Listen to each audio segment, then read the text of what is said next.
Hey guys, in this video I'll show you how to connect your FTMO account to MetaTrader 5. It's very easy and simple. First, log into your FTMO account and come here to Accounts Overview, okay?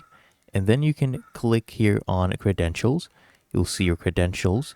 And then just launch MetaTrader 5. Come to the top left, click on File. Click on Open an Account and just search up FTMO, okay? And click on Find Your Company. So it should show this one up, and then click on Next.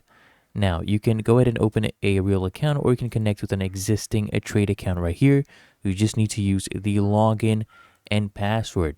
So as you can see, this is my login. I'll just copy this, come here, paste this in, and then we'll do the same thing for password. I'll copy my master password right here. So I've copied that, and then I'll paste it right here. And we need to choose the server. So the server is FTMO demo, okay? So I'll change this from demo 2 to just a demo, and then just click on finish.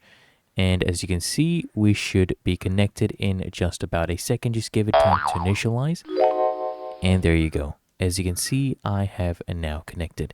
And it's really that easy and simple. Make sure you smash the like button and subscribe to Quick Incoming Fix. mail.